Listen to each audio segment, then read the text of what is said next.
గాడిద యేసును రాజుగా మార్చింది. మనము తలుచుకుంటే యేసును రాజుగా మార్చగలం. అదేంటి బ్రదర్, ఆయన ఆల్రెడీ రాజులకు రాజే కదా? రాజులకు రాజే, పరలోకంలో రాజుగానే ఉన్నాడు. కానీ అపవాది ముందు కూడాను, మనుషుల ముందు కూడాను, అన్ని సందర్భాల్లో కూడా యేసును రారాజుగా నీవు చూపించాలి. యేసును ప్రభువులకు ప్రభువుగా చూపించాలి.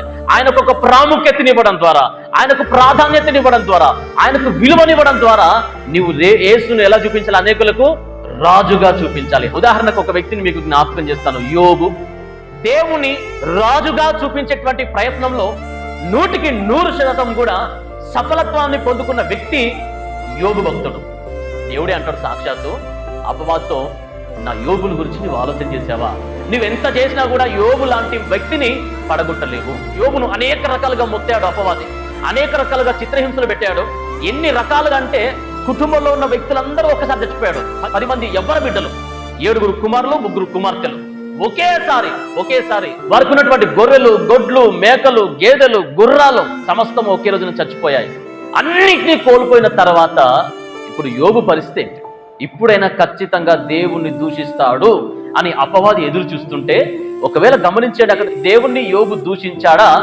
దేవుడు తన జీవితంలో రాజుగా ఉండడు. కానీ ఇక్కడ ఏం చేశాడు ఇతను? యెహోవా నీవే ఇచ్చావు, యెహోవా నీవే తీసుకున్నావు, నీ నామానికి స్తోత్రము కలుగును గాక అని పలకగానే దేవుణ్ణి అతడు రాజుగానే చేశాడు. హల్లెలూయా. అపవాది ముందు మన దేవుని తల దించినటువంటి ప్రతి ఒక్కడు యేసుని రాజుగా చేస్తున్న వ్యక్తే. అపవాది ముందు మన దేవుడు కాళ్ళ దగ్గరేసుకుని ఉండాలి. నా బిడ్డ, నా కొడుకు, నా మోషే, నా యోబు, యేసు ప్రభుని గురించి అంటాడు, ఈయన నా ప్రియమైన కుమారుడు. ఏం చేస్తావో చేసుకుని దమ్ముంటే నువ్వేం చేయలేవు. ఎందుకంటే అతని జీవితంలో నేను రాజుగా ఉన్నాను, నన్ను రాజుగా చూపెడుతున్నటువంటి బిడ్డ అతను. ఈరోజు దేవుని బిడ్డ చాలా సందర్భాల్లో మన దేవుని తల దించేవారిగా ఉన్నాం.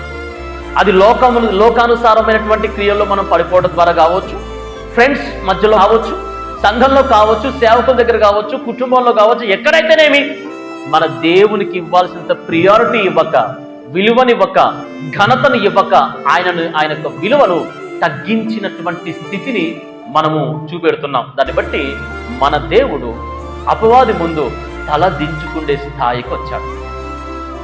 అలా రాకూడదు. ఇక్కడ ఉన్నటువంటి సందర్భంలో చూస్తే యేసుక్రీస్తు ప్రభుని రాజుగా, నువ్వు నా హైట్లోనే ఉండాలి, నువ్వు నా మీదనే ఉండాలి, నా పైన పెత్తనం నీరే ఉండాలి అని పూర్తి అథారిటీ ఈ యొక్క గాడిద యేసుకిచ్చేసిందండి.